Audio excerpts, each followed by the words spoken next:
it's me, PK King, and welcome to part 3 of building an ROAOC. It's been a minute since I updated you guys here, but a lot has kind of changed. If you follow my Twitter, you've already seen most of this, but I just kind of want to get this stuff out of the way first. Boom! Meet Loadent. Yes, Loadent is his name, and this is the updated and final design. I took a lot of your criticism, and I believe that this is the ultimate design. It's not going to change.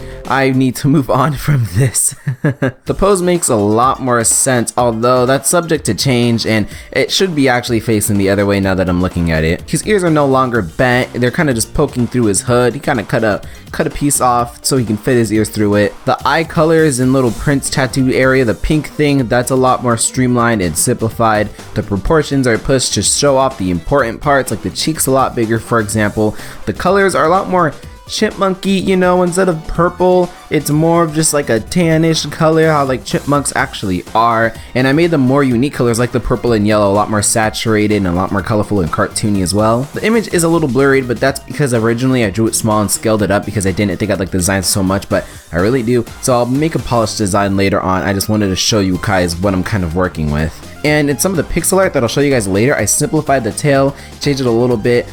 I'll explain that when I get there, but for now, I hope you like this guy. Okay, so I started on some of the pixel art, but bear with me. I have never done pixel art before, so please be nice. I was gifted a sprite by Sentient Sax during one of my live streams, so thank you so much for that, but just because I have the app doesn't mean I'm gonna be good at using it. This is generally it. I mean, it's not amazing, but better than the old ones I did, so I'll take it. I desaturated some of the colors and softened up the tail. I was thinking I want the tail to normally be kind of soft and fluffy like this, and then spike up during some of the moves, just so it has better distinction between the active hitbox frames and just the normal resting frames, because before you couldn't really tell because it was always spiky. And when it comes to movement, like the idle animation, at first I was kind of studying some of the other rivals cast to see how they move and how they kind of cycle through their idle animations. Like Savanos, he kind of goes in and out at this angle like this, you know, I really like that. But then you also have characters like Absa that just kind of stand there, and you have little electrical effects and little floaty things, you know, but they themselves don't really move. So I was thinking of what approach I wanted to go at this, but then I realized maybe I should just look at actual chipmunks. Maybe that would help. Great idea, PK. Oh my gosh. I found lots of footage online, but quickly realized that they're pretty good at not moving. Like, they really just stand there and twitch their tail a lot. So, I thought that was boring. Loadent's slow and relies on his tools to like get around, and I wanted to somehow convey that, but I thought having him being very, very static was just kind of boring and not interesting to look at, and also didn't display much character. So initially I made this idle animation where he kind of just leans forward, kind of like I talked about earlier, but after looking at footage and things like that, I'm realizing maybe he shouldn't move as much. Maybe he should just kind of stay low and have a really like slow idle animation, and like look around like really quick, or twitch his tail really quick, or like adjust his positioning. Just a lot of smaller and quicker things that I feel like are more in character and are more chipmunky. Before I was doing idle animation because I looked up idle animation, and this is idle animation, and I just don't like it. So this is definitely subject to change. I've also recently learned the importance of silhouettes. I mean, it was something always in the back of my head, but I didn't realize how much I should really be pushing it in this character. I'm not too proud of the silhouette in this idle animation right now. I think the tail itself helps convey the whole chipmunk feel, but I still think I can push it a bit more, so I'm going to work on that and kind of change this idle animation a little bit, but it's nice to have some sort of base. When I was looking up help for like spriting and things like that, I was around a lot of places, but then I knew there were some specific rivals of Aether tools that the community has made, so I went on the Discord and searched for them, and wow, I found a lot of amazing stuff. Like, I had an awakening. I've been on the Discord and talked to people a little bit, but I've never really searched around in each individual tab, and all of a sudden I found the modding resource hub, and like, bruh, there is so many links, there's so many helpful tools and tips and things like that in here that I just spent a day or two on reading everything. Like, it was really nice. There's some stuff here that made me adjust the sprite a little bit, like some tips about lighting and just general Rivals of Aether stuff that I didn't really consider at first. There was also a website that helped with making alt that I got a little bit intrigued in for a while, and that took up some time. But if you have an idea for alts, let me know. I do like this one that references the last design, but I was just kind of messing with that for a little bit. I also found a lot of helpful pixel art tips on the Discord. I saved the ones that applied to Loadent, like electricity and some movement stuff and line art stuff that I just didn't know, but it helped out a lot, and I'm making sure to refer to these as I'm animating to make sure I'm following these pixel art rules, and these are just incredible. But sadly, that's kind of it for art. I really didn't animate as much as I wanted to, but now that school's over and I can't go outside to do anything besides work, I should have a lot more free time on my hands. So next episode we'll have a lot more art. I hope at least the basic movement down. After reading the comments and being inspired by characters like King Briggs and Speedrunner Link, I've realized that Loadent is way too complicated. He got way too much going on. Like, even though it would have been pretty cool, 3 acorns, a nut, and everything having a different charge, that would be way too much for anyone to manage, you or your opponent. It just wouldn't really be fun at that point. I realized that I'd rather have one cool, diverse gimmick rather than a million small ones. One of the things that made me realize this too is Tritone made a really cool chart that helped me kind of streamline it a bit more, kind of figure out what gimmicks work and how you should balance it to be able to be counteract and things like that, and that really helped me kind of figure out where I want to take this. Fabio also has an amazing thread on the development process for the Hollow Knight character, the Knight character, and obviously I was very interested in that. I love Hollow Knight, so I read that and I thought that was really interesting. The character's out now, so check it out, amazing. But hear me out. Sadly, what I want is less magnetism and more electric charge, but that's still ground, right? Because Abyss's thing is electricity, but it's cloud, it's like thunder, you know, that's why she's in the air category. But if this uses like earthy metals to use electricity, that works, right? I'm trying to find some way to validate this. Anyway, Gimmick Time. So instead of changing the charge of you and your opponent, only the acorn changes its charge, and that affects everything, and there's only one acorn now. The blue or the negative pushes you away regardless, and the red / the plus sign pushes you in regardless. This will be kind of determined by your weight, but generally it will be the same across the board, and hitting the nut in one hit will break it. To keep it fun and fair, I have to specify some things, and these are subject to change after balancing and things like that, but I just want to kind of clear up any questions you guys may have going into this. So for negative, this will push you away, but it's not like a wall, more like a trampoline from any angle. If you're hit into it, it will slow your momentum and slingshot you back, probably faster your momentum, but while you're inside it, it will slow you down for a second before it slingshots you back out. If you're hit really hard into it, maybe it will just hit you super like far, like it'll slow you down while you're going through it, but you'll still be able to power through it. It won't really just ring onto you and sling you back into the earth like crashing like a meteor. No, like you can probably break through it if you're getting hit hard enough.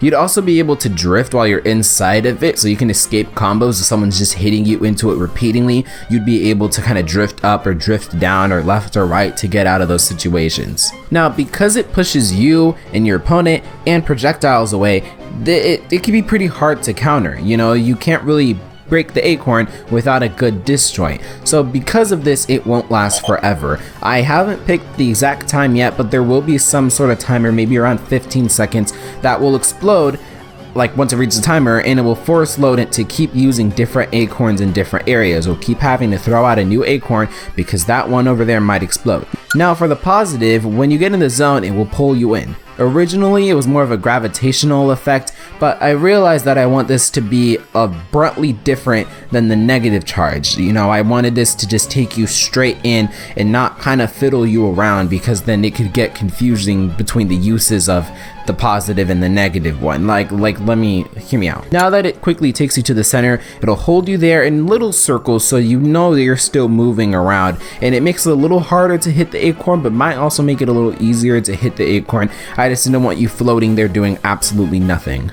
Obviously, while you're in this, you can still attack. You're not in some sort of free fall mode. You're just kind of in your falling animation. You can still do all your aerials. Obviously, a strong hit will knock you out from there, if assuming they don't also hit the acorn, because I don't want you to be a speed combo food stuck inside of here this entire time. Obviously, the worst you can have it for is 15 seconds roughly until it explodes, but still, that's a long time, and that's a lot of percent in 15 seconds. I also wanted to make it so if you, depending on what move you hit the acorn with, it could kind of, when it explodes, push you out in a certain way. Like if you hit down on the acorn, the explosion will push you up when it like breaks, so that can help you escape from it as well, and it can give you some good distance between you and your opponent. And again, this will require a lot of testing and balancing out to do, because the different affects everybody's differently, and you know, there's just so much kind of going on. So this is very, I'm keeping it vague for a reason. But because this will also affect everyone and everything, it could still affect you, Loadent, so you have to be careful. And the explosion will be able to be parried, and maybe it'll do parry stun. I'm just trying to find more ways to bounce it, because right now it seems pretty good, even though it's just one acorn. As for the other specials, Neutral B will now change the charge of the acorn on the field from anywhere. This move won't be as quick as it used to be, but switching it will refresh the timer. So you can put someone stuck in it on a positive, switch it to negative, and they fly out without having to explode it. You can have it in negative and need to recover and switch it to positive, things like that. But it will be a lot longer to use it. Before, I said it would be more like a neutral air. Now it's gonna be a little slower, just so you can't spam it. Up B is still the tether. It now won't change the charge on its own. You'll have to do that. So if you're recovering, you'll have to press neutral B before up being to the acorn if your acorn is negative.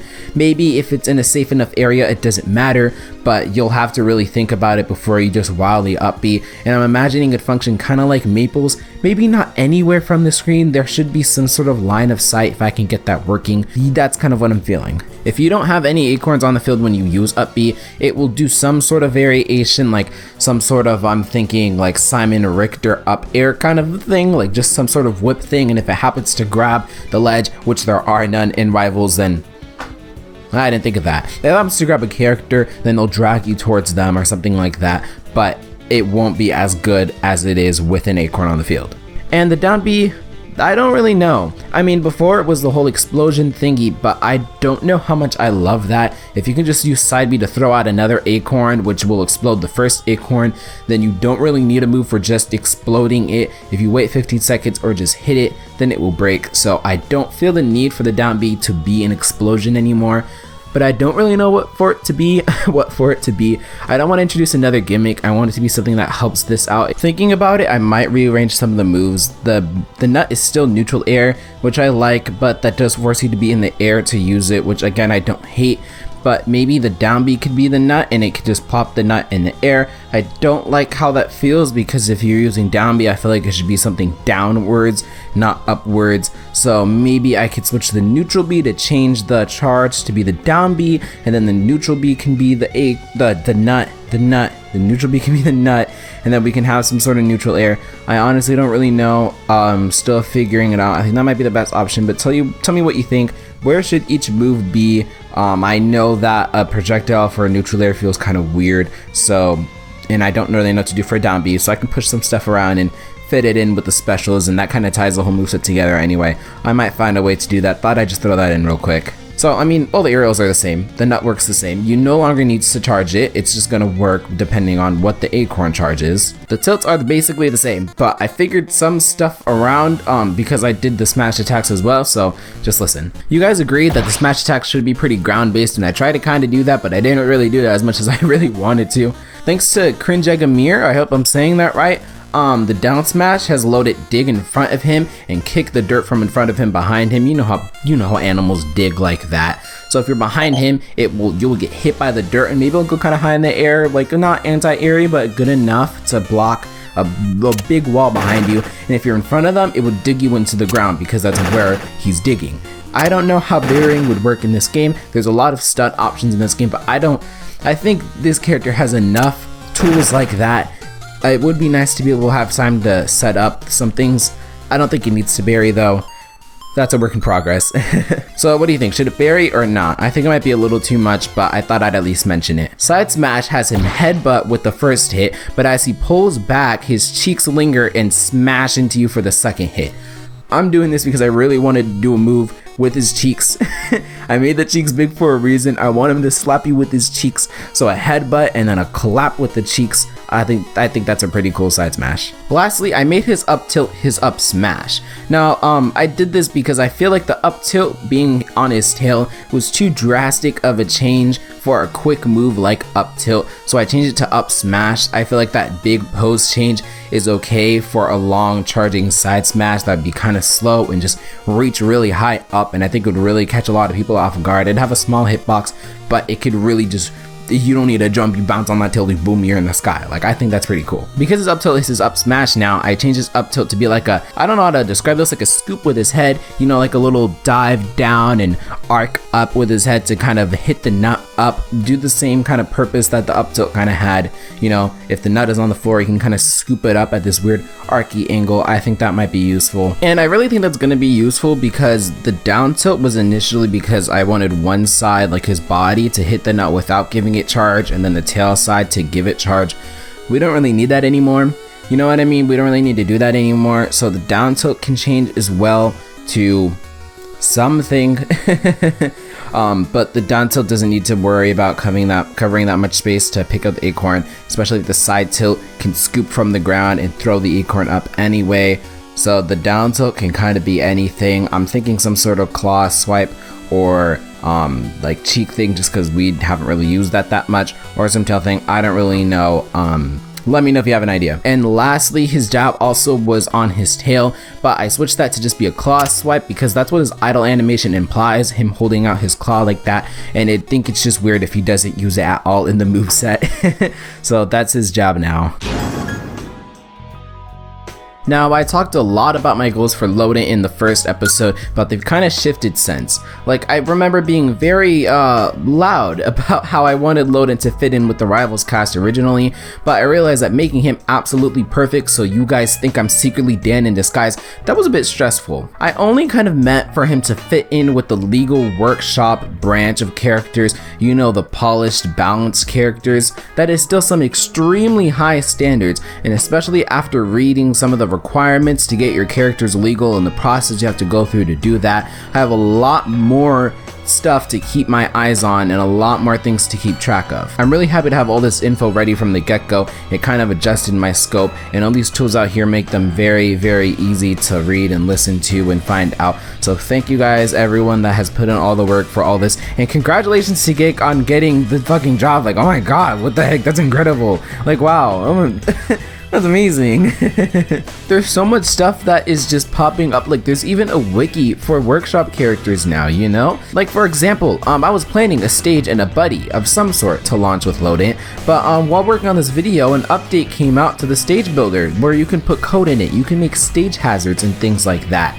Like, that is crazy. People are out here making story modes and shit. Like, what?